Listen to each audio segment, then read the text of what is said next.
বৈঠকখানার পাশে যে ছোট ঘরটা, তাতে থাকেন মহেশবাবু। ঐশ্বর্য দূরে থাক, বিলাসিতার তুচ্ছতম উপকরণও একটা চোখে পড়ে না কোথাও। এত বড় বাড়ি, যার দোতলা ও তিনতলা মিলিয়ে 12-13খানা ঘর, তার কর্তা যে ওইভাবে বাস করতে পারেন তা চোখে না দেখলে বিশ্বাস করা শক্ত। বাস্তবিক ঘরটার মধ্যে ঢুকলে মনে হয় না যে এ বাড়ির কর্তা ওই মহেশবাবু, আর ওরই পয়সায় তৈরি এই প্রাসাদোপম অট্টালিকা। লেক অঞ্চলের ওই অতি আধুনিক পরিবেশের মধ্যে এ যেন একটা সাক্ষাৎ ছন্দপতন।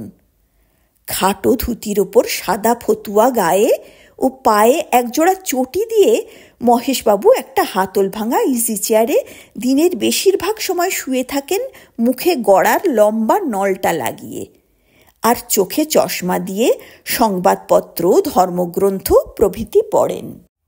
বিলাসিতার মধ্যে আছে ওই তামাক খাওয়াটুকু।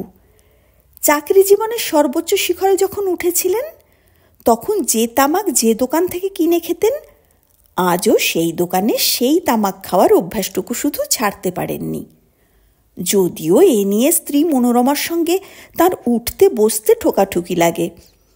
মনোরমা বলেন, এত দামি তামাক খেয়ে মিছি মিছি পয়সা পুড়িয়ে দেওয়ার কোনো অর্থ হয় না। অর্থ হয় কি না হয় তা নিয়ে বৃথা তর্কাতর্কি করেন না মহেশবাবু। শুধু ফি মাসে পেনশন নিয়ে ফেরবার পথে একেবারে তামাকের ঠোঙা হাতে করে নিয়ে বাড়ি ঢোকেন। অম্বুরি তামাকের সুগন্ধ সমস্ত বাড়িটার আবহাওয়ার সঙ্গে এমনভাবে মিশে থাকে যে পা দিলেই আগে যেন তা স্মরণ করিয়ে দেয় বাড়ির কর্তার কথা। কিন্তু ওই পর্যন্ত যারা আসে, তারা নিচের সেই ঘরটার দিকে পিছন করে উপরে উঠে যায়। মহেশবাবুর স্ত্রী, পুত্র, কন্যা ও নাতি নাতনিদের কলগুঞ্জন মুখরিত সংসার। সেখানে তাদের কত হাসি উচ্ছ্বাস, কত পরিচিত অপরিচিতের নিত্য আনাগোনা। সে যেন একটা স্বতন্ত্র জগৎ, যার সঙ্গে মহেশবাবুর কোনো যোগাযোগ নেই। সত্যি মহেশবাবুকে দেখলে দুঃখ হয়। তার নিজের সংসারে নিজের অস্তিত্বটা এখন বড় অদ্ভুত, এক বিরাট বৃক্ষের মূলের মতো। তিনি যেন আছেন শুধু অদৃশ্যে। কেউ তাঁকে দেখে না, গ্রাহ্য করে না, অথচ তাঁরই যারা ডালপালা ফুল ফল, তাদের নিয়ে যত মাতামাতি, সংসারের যত প্রয়োজন।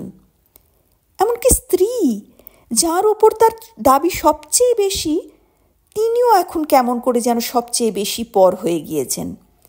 নাতি নাতনিদের দিয়ে 5 বার ডেকে পাঠালেও একবার তার সময় হয় না ওপর থেকে এসে তার সঙ্গে দেখা করার।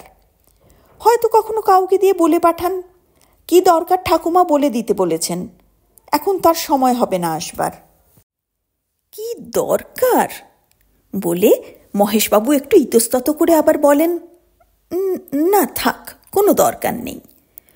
হয়তোবা একটা গভীর নিঃশ্বাস বুকের মধ্যে চেপে নিতে নিতে গড়ার নলটা আবার মুখে তুলে দেন। মনোরমাও সংসারের নানা ঝঞ্ঝাটে সে কথা ভুলে বসে থাকেন। 3-4 দিন চলে গেলেও হয়তো খেয়াল হয় না কর্তা কেন ডেকে পাঠিয়েছিলেন। ঠাকুর চাকর আছে, তারা তাঁকে খেতে দেয়, তার ঘর সাফ করে, তার ফাই ফরমাস খাটে। শুধু টাকার প্রয়োজন হলে আর ডাকতে হয় না মনোরমাকে। একেবারে সোজা স্বামীর ঘরে গিয়ে তিনি হাজির হন। আর কারোর কাছে হাত পাতাতে তাঁর যেন মাথা কাটা যায়। রোজগারি ছেলে, বিবাহিতা মেয়ে, জামাই, নাতি নাতনি সকলকে যেন তখন পর বলে মনে হয়। অন্তত ঠিক মনে না হলেও নিঃসংকোচে তাদের কাছে হাত পেতে টাকা পয়সা চাইতে তাঁর যেন কেমন বাধো বাধো ঠেকে।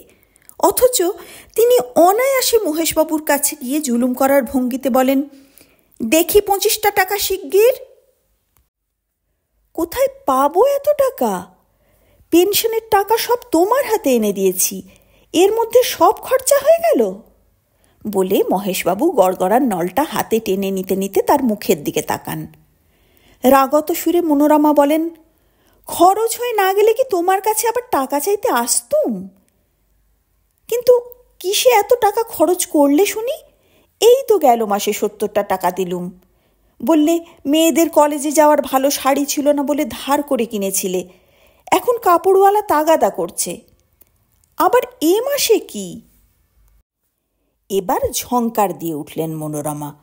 তোমার মেজো মেয়ে যে বাচ্চা কাচ্চা নিয়ে এসে রয়েছে এখানে আজ 1 মাস, তা কি চোখে দেখতে পাও না? এদের জন্য যে বেশি দুধ নিতে হয়েছে তার দাম দিতে হবে না? তাই বলো? ও, মিনু এখানে রয়েছে বটে, ভুলেই গিয়েছিলুম বলে মহেশবাবু সুরসুর করে উঠে গিয়ে বাক্স থেকে 25টা টাকা এনে স্ত্রীর হাতে গুঁজে দেন। টাকাটা হাতে নিয়ে এবার মনোরমা বলেন, মেয়েরা বিয়ে হলে পর হয়ে যায় শুনেছি, কিন্তু বাপ মার কাছে তো তারা চিরকাল তেমনই থাকে। আমি তো কই কোনোদিন তাদের ভুলতে পারি না, আর তুমি বাপ হয়ে কি করে যে মেয়ের কথা ভুলে থাকো এভাবে তা ঈশ্বর জানেন। বলতে বলতে মহেশবাবুর ঘাড়ে সমস্ত অপরাধের বোঝা চাপিয়ে দিয়ে ঘর থেকে বেরিয়ে যান মনোরমা। অবশ্য মহেশবাবুকেও এর জন্য দোষ দেওয়া যায় না। মেয়েদের বিয়ে হয়ে গেছে অনেক দিন। তাছাড়া যে মেয়ে যেদিন প্রথম বাপের বাড়ি আসে সেদিন একবার বাপের ঘরে ঢুকে তাকে প্রণাম করে জিজ্ঞাসা করে, বাবা কেমন আছো, তোমার শরীর এখন কেমন? তিনিও তার উত্তরে যথারীতি সংক্ষেপে শুধু এইটুকু প্রতিবার বলেন, আর শরীর এখন কি আর ভালো থাকার কথা মা, এখন গেলেই হয়। কি যে বলো বাবা, তোমার এমন কি বয়স হয়েছে? বলতে বলতে ঘর থেকে বেরিয়ে মেয়েরা সেই যে ওপরে গিয়ে মায়ের ঘরে গিয়ে ওঠে, তারপর আর বাপের সঙ্গে কোনো রকম সম্পর্কই থাকে না। মাই যেন তাদের সব। মায়ের সঙ্গে খাওয়া দাওয়া, ওঠা বসা, সিনেমা দেখা, এখানে ওখানে ট্যাক্সি করে বেড়াতে যাওয়া ইত্যাদি ইত্যাদি। তারপর যেদিন সেই মেয়ে আবার শ্বশুরবাড়ি যায়, ফটকে এসে ট্যাক্সি দাঁড়িয়ে থাকে, তখন সেজে গুজে বাপের ঘরে ঢুকে একবার ঢিপ করে একটা প্রণাম করে ভারী গলায় শুধু বলে, বাবা আমি যাচ্ছি। এসো মা বলে তিনি তখন আশীর্বাদ করেন। তখন মেয়ে আক্ষেপের সঙ্গে বলে, একবার তো তুমি আমার ওখানে গেলে পারো বাবা, তোমার জামাই কত দুঃখ করে, বলে এতদিন বিয়ে হয়েছে একবারও এলেন না আমাদের এখানে, মেয়ে জামাই তো তোমার পর নয় বাবা। তা ঠিক, আচ্ছা দেখি মা, এবার যাবার চেষ্টা করব। এই বলে মহেশবাবু বিদায় দেন মেয়েকে, কিন্তু ওখানেই শেষ। তারপর মেয়েও আর বাপের খবর নেয় না, বাপও মেয়ের কথা ভুলে বসে থাকেন। ছোট মেয়ে দুটো বাড়িতেই আছে, কিন্তু তাদের সঙ্গেও তার কোনো সম্পর্ক নেই বললেই চলে। তারা কলেজে পড়ে, তাছাড়া তাদের আছে গানের ক্লাস, নাচের স্কুল, সেতার শেখা, জলসা, সিনেমা, ইদানিং আবার অতিরিক্ত উপদ্রব বেড়েছে, ছেলেদের মতো মাঠে খেলতে যাওয়া। আজ ফুটবল, কাল ক্রিকেট, পরশু এনসিসি, তারপর দিন অলিম্পিক ইত্যাদি ইত্যাদি। তারা কখন বাড়িতে থাকে বা কখন না থাকে তার খোঁজই রাখেন না মহেশবাবু, বা তার রাখবার উপায় নেই। তবু যদি কোনোদিন জিজ্ঞাসা করেন, হ্যাঁ গো কাল তোমার ছোট মেয়ে সন্ধ্যের পর সেজে গুজে একটি ছোকরার সঙ্গে কোথায় যাচ্ছিল, গিন্নির কাছ থেকে হয়তো তখনই জবাব আসে, তা জেনে তোমার লাভ কি? মহেশবাবু গড়ার নলটা মুখ থেকে নামিয়ে নিয়ে বলেন, না মানে ছোকরার চাল চলনটা আমার ভালো মনে হলো না। সমস্ত মেয়ে আমার, ওর সঙ্গে বেশি মেলামেশা করাটা আমি পছন্দ করি না, তুমি রেবাকে ডেকে বলে দিও। ঘর থেকে বেরুতে গিয়ে মনোরমা থমকে দাঁড়িয়ে বলেন, ও মা, তুমি কার সম্বন্ধে কি বলছো? জানো ও যে আমাদের ব্যারিস্টার রায়ের ছেলে অতনু, সামনে সেপ্টেম্বরে ফুল ব্রাইট স্কলারশিপ নিয়ে আমেরিকা যাচ্ছে। আমাদের এই অঞ্চলে অমন ভালো ছেলে কটা আছে? মহেশবাবু সব শুনে বললেন, ভালো ছেলে হলেই যে একেবারে ভীষ্ম কি যুধিষ্ঠির হবে তার কি মানে আছে? অপবাদ একটা রটতে কতক্ষণ? তাই বলছিলুম তুমি মেয়েকে একটু সাবধান করে দিও, অন্তত আমার নাম করে। তার মুখের কথা কেড়ে নিয়ে মনোরমা বলেন, থাক, ও নিয়ে আর তোমায় মাথা ঘামাতে হবে না। তোমার মেয়ে কচি খুকি নয়, আজ বাদে কাল বিয়ে পাশ করবে। বলতে বলতে তিনি গৃহান্তরে চলে যান। মহেশবাবুর কর্তৃত্ব এ সংসারে কেউ মেনে না নিলেও তিনি যে বাড়ির কর্তা, এ বাড়ির প্রতিটি সুখ দুঃখের দায়িত্ব যে তাঁর স্কন্ধে, কেউ না মানলেও সে কথা তিনি যেন কিছুতেই ভুলতে পারেন না। হঠাৎ কোনোদিন ডাক্তারবাবুকে ব্যাগ হাতে করে বাড়ি থেকে বেরিয়ে যেতে দেখলে তার বুকটা ধড়াস করে ওঠে।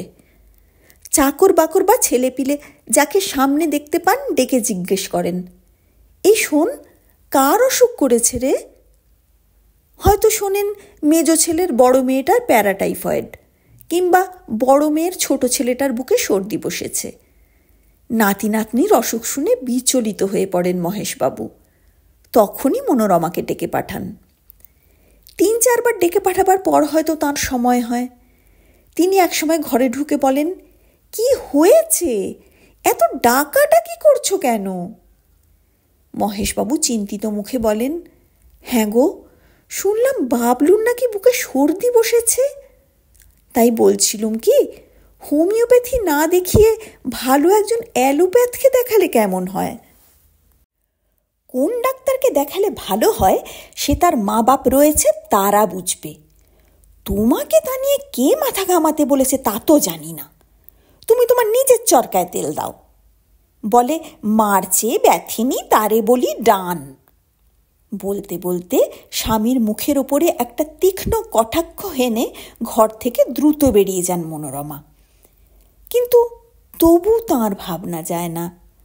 তিনি ডাক্তারের আসা যাওয়া লক্ষ্য করেন, তেমনি উদ্বেগের সঙ্গে রোগীর অবস্থা জিজ্ঞেস করে বেড়ান বাড়ির ছোট বড় সকলকে।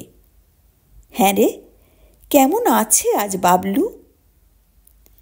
ওদিকে বড় বা মেজ ছেলের দর্শন পাওয়াও মহেশবাবুর কাছে একটা দুর্লভ সৌভাগ্য বিশেষ। যদি কোনো কারণে কোনো দিন তাদের ডেকে পাঠান তো তারা চেষ্টা করে বাপকে এড়িয়ে যেতে। তারা মনে ভাবে বাবা বুঝি টাকার তাগাদা করবেন বলে এত ডাকাটাকি করছেন। বড় ছেলে ছোট আদালতে ওকালতি করে। ছেলে মেয়েদের হাওয়া বদলাতে বিদেশে নিয়ে যাবার সময় মহেশবাবুর কাছ থেকে 3 মাসের করারে 500 টাকা নিয়েছিল। কিন্তু 3 বছর কেটে গেছে, সে টাকা আজও শোধ দেয়নি। তাই বাপকে ভুল বুঝে লুকিয়ে বেড়ায়। আর মেজ ছেলে ব্যবসায়ী, বিয়ে ফেল করে এক্সপোর্ট ইম্পোর্টের কারবার করে মোটা লাভের অর্ডার দেখিয়ে মহেশবাবুর কাছ থেকে একাধিকবার টাকা চেয়ে নিয়েছে। মোটা লাভও হয়তো সে করেছে, কিন্তু মহেশবাবুকে তাঁর টাকা শোধ দেওয়া আজও পর্যন্ত তার পক্ষে সম্ভব হয়ে ওঠেনি। সবচেয়ে মজা, কোনোদিন যদি এ নিয়ে তিনি গিন্নিকে কিছু বলতে যান তো উল্টো ফল হয়। তাড়া দিয়ে ওঠেন মনোরমা, বলেন, ছেলেরা কি তোমার পর যে কাবলিওয়ালার মতো তাদের কাছে টাকার তাগাদা দিতে হবে? যখন তাদের সময় হবে তখন নিশ্চয়ই তারা তোমায় দিয়ে দেবে। ছেলে মেয়েরা না এলেও নাতি নাতনিরা আসে বই কি। একদিন নাতি নাতনিগুলোর জ্বালায় অস্থির হয়ে পড়েন মহেশবাবু। কোনোদিন খবরের কাগজ খুঁজে পান না, কোনোদিন বা চশমা, কখনো বা ফাউন্টেন পেনটা। হাঁকাহাঁকি ডাকাডাকি করেন ছোট ছেলের নাম ধরে, বাপি, ওরে বাপি। 3 তলার চিলকুঠুরিতে বসে টেস্ট পরীক্ষার পড়া তৈরি করতে করতে ছুটে নেমে আসে বাপি। তারপর এঘর ওঘর খুঁজে খুঁজে কাগজটা এনে দিয়ে যায় মহেশবাবুর হাতে। মহেশবাবু নাতি নাতনিদের শাসন করেন, ফের যদি কোনোদিন তোরা আমার জিনিসে হাত দিবি তো মেরে গায়ের ছাল চামড়া তুলে দেব। ছেলে মেয়েগুলো দাদুকে ভেঙচি কাটতে কাটতে তাঁরই কথার পুনরাবৃত্তি করে লুকিয়ে পড়ে আনাচে কানাচে। একদিন চশমাটা অনেকক্ষণ ধরে খুঁজে না পেয়ে মহেশবাবু একেবারে রাগে অগ্নিমূর্তি হয়ে উঠলেন। একটা নাতির হাত ধরে বললেন, এ নিশ্চয়ই তোর কাজ, শিগগির বের করে দে কোথায় রেখেছিস, তা না হলে মেরে হাড় ভেঙে দেব। দাদুর ক্রুদ্ধ মুখের দিকে চেয়ে ভ্যাঁ করে সে কেঁদে ফেলল। তারপর চোখ রগড়াতে রগড়াতে বলল, আমি বুঝি নিয়েছি, দুলু তো নিয়েছিল। সঙ্গে সঙ্গে তার হাত ছেড়ে দিয়ে মহেশবাবু চিৎকার করে উঠলেন, দুলো, এই দুলো হারামজাদা, শিগগির শোনে দিকে। শঙ্কর ছুটে গিয়ে সিঁড়ির নিচ থেকে দুলুকে টানতে টানতে এনে হাজির করে দাদুর কাছে। বলে, এই যে দাদু লুকিয়েছিল সিঁড়ির তলায়। তারপর তার হাফ প্যান্টের পকেট থেকে শঙ্কর চশমাটা টেনে বার করে যেই মহেশবাবুর হাতে দিলে, অমনি তিনি দুলুর কান মোলে দুই গালে দুই চড় কষিয়ে দিয়ে বললেন, হারাম জাদা, ফের আমার জিনিসে হাত দিয়েছিস? সেদিন না আমার কলমের নিবটা তুই ভেঙেছিস? কাঁদতে কাঁদতে দুলু একেবারে ওপরে মার কাছে চলে গেল। মা ছেলেকে বুকে টেনে নিয়ে ভোলাচ্ছে, এমন সময় হঠাৎ মনোরমা সেখানে গিয়ে পড়লেন। বললেন, কি হয়েছে রে মেজ বউ, ও এত কাঁদছে কেন? মেজ বউ একটু চুপ করে থেকে বলল, দেখুন না বাবা ওকে কিরকম মেরেছেন, দুটো গাল একেবারে লাল হয়ে উঠেছে। তারপর আবার একটু থেমে আপন মনেই বলে ছেলেকে, তুই যাস কেন দাদুর কাছে? দাদু তোকে দু চোখে দেখতে পারে না, জানিস তো? মনোরমা প্রতিবাদ করে বলেন, ও কি কথা গা মেজ বউ, ওর সামনে ওসব বলতে আছে? ও বালক, ওর কি মনে হবে বলো দেখি? যা সত্যি তা আর কতদিন চেপে রাখবো মা? ও বালক বলে কি এটুকু বোঝবার শক্তি ওর নেই? এখনো কিরকম ফোঁপাচ্ছে দেখুন না। বলতে বলতে মুখটা অন্যদিকে ঘুরিয়ে নিয়ে আবার গর্জে উঠল, আমি বরাবর লক্ষ্য করেছি বাবা একেবারে আমার ছেলেকে দেখতে পারেন না। কোনো অন্যায় কোনো দোষ কেউ করলে তিনি আগে বলে ওঠেন, এ ঠিক সেই দুলো ব্যাটার কাজ। ক্রোধে অগ্নিমূর্তি হয়ে তখনই মনোরমা একেবারে মহেশবাবুর ঘরে নেমে গেলেন। তারপর বললেন, তুমি কেন দুলুকে অমন করে মেরেছ? দিন দিন তোমার যেন ভীমরতি হচ্ছে। মহেশবাবু স্ত্রীর মুখের দিকে চেয়ে বললেন, বারে, ওরা যা তা অসভ্যতা শিখবে আর আমি চোখে দেখেও ওদের শাসন করতে পারবো না? মনোরমা ঝাঁঝালো কণ্ঠে বলে উঠলেন, না, এই আমার দিব্যি রইল, আজ থেকে যদি আর কোনো ছেলের গায়ে হাত দিয়েছ তাহলে হয় তুমি এ বাড়ি থেকে বেরিয়ে যাবে, নয় আমি।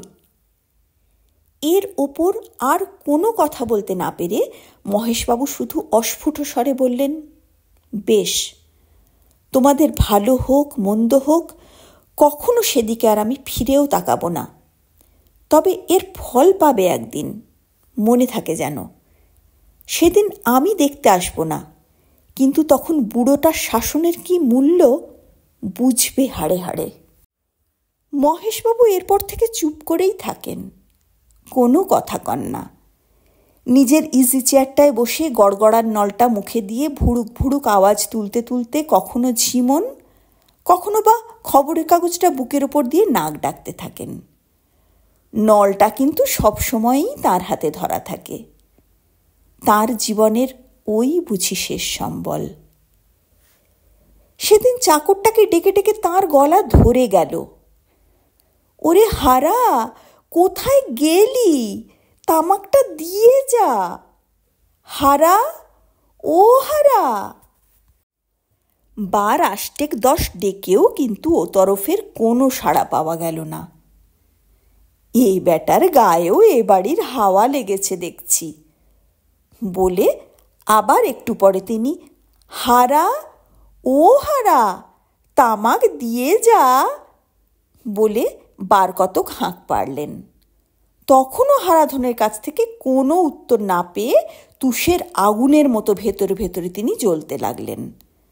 ঘর থেকে বাইরে এবং বাইরে থেকে ঘরে বার কতক পায়চারি করে সবে ইজি চেয়ারটায় হেলান দিয়ে বসেছেন, এমন সময় হারাধন কলকে হাতে প্রবেশ করল। তাকে দেখেই মহেশবাবু একেবারে তেলে বেগুনে জ্বলে উঠলেন। বললেন, হারাম জাদা, আমার ডাক কি তোর কানে যায় না? আমাকে মনিব বলে গ্রাহ্য করিস না? কে ডাকছে তোকে, ডাকছে? হারাধন কি বলতে যাচ্ছিল, সঙ্গে সঙ্গে ধমক দিয়ে তাকে চুপ করিয়ে দিলেন মহেশবাবু। বললেন, চপ্রাও বদমায়েশ কোথাকার, আবার মিথ্যে কথা বলার চেষ্টা হচ্ছে। বেরো, আভি নিকালো, এক্ষুনি বেরিয়ে যা আমার বাড়ি থেকে, এই মুহূর্তে, আমার হুকুম। চাকর গম্ভীর মুখে সেখান থেকে বেরিয়ে গেল বটে, তবে বাইরে নয়, একেবারে সোজা তেতলায় গিন্নিমার কাছে গিয়ে হাজির হলো। তার মুখ থেকে বাবুর হুকুমের কথা শুনে তখনই দ্রুত পদে নেমে এলেন মনোরমা। তারপর স্বামীর ঘরে ঢুকে গম্ভীর স্বরে বললেন, তুমি নাকি হারাধনকে জবাব দিয়েছ, বলেছ এক্ষুনি বাড়ি থেকে বেরিয়ে যেতে। মহেশবাবুর রাগ তখনও কমেনি। জোরালো স্বরে বললেন, হ্যাঁ দিয়েছি তো, ওকে ভয় করব নাকি? বেটা চাকর, তার এত বড় আসপদ্দা যে ডেকে ডেকে আমার গলা ধরে গেলেও আমার কথার উত্তর দেয় না। মনিব বলে তার মনে এতটুকু সমীহ নেই। এখনই ওর যা মাইনে বাকি আছে ওকে চুকিয়ে বিদায় করে দাও, ও চলে যাক। মনোরমা এবার চড়ার স্বরে উত্তর দিলেন, তোমার হুকুম মেনে কাজ করতে গেলে তো আমার চলে না। বলি, তোমার তামাক সাজবার জন্য তো আর আমি চাকর রাখিনি। সকালবেলা তোমার তামাক সাজাটা আগে না বাসন কোসন মাজাটা, তাই শুনি। ঠাকুরের ওদিকে উনুন জ্বলে যাচ্ছে, তাকে জোগাড় না দিলে ছেলে মেয়েদের স্কুল কলেজের আপিস আদালতের ভাত সময়ের মধ্যে হয় কি করে? বলি, এতটুকু আক্কেল বিবেচনাও কি তোমার নেই? আমি বলে কতদিন ধরে সাধ্যি সাধনা করে জামাইবাবুকে খোসামত করে তাঁর কাছ থেকে এই চাকর আনিয়েছি, এখন তাকে না তাড়ালে তোমার বুঝি চলছে না? বলি, ও চলে গেলে আমার সংসারের কাজগুলো কি তুমি করে দেবে? একটা দুরন্ত রাগ ভেতরে ভেতরে চেপে নিয়ে মনোরমা বললেন, ফের যদি কোনোদিন আমার চাকরের ওপর কোনো মেজাজ করেছ তো তোমার একদিন কি আমার একদিন। উনি বাড়ির কর্তা, মনিব, শুধু বসে বসে তামাক খাওয়া ছাড়া আর কিচ্ছু বোঝেন না। অত যদি তামাক খাবার শখ তো নিজে সেজে খেতে পারো না। তারপর কতকটা স্বগতভাবেই বলে উঠলেন, এত বড় সংসারের কাজ করতে বলে দুটো লোক হিমশিম খেয়ে যায়, তাই একা ওই হারাধন হাসি মুখে করে দিচ্ছে, তা বুঝি তোমার সহ্য হচ্ছে না? এত যদি অসহ্য বোধ হয় তো অন্য কোথাও গিয়ে থাকোগে, তোমার ওই মনিবগিরি এখানে ফলাতে এসো না, তা আমি স্পষ্টই বলে দিচ্ছি। মনোরমা ঘর থেকে চলে যেতে চুপচাপ ইজি চেয়ারে শুয়ে মহেশবাবু ভাবতে থাকেন, তার জীবনে কোথায় যেন কি একটা গোলমাল ঘটেছে। তা না হলে একদিন এই বাড়ির চাকর বাকর থেকে ছেলে মেয়ে স্ত্রী মাছি মশা পর্যন্ত তার হুকুমে উঠত বসত, অথচ আজ আর তারা কেউ তাকে মানে না কেন?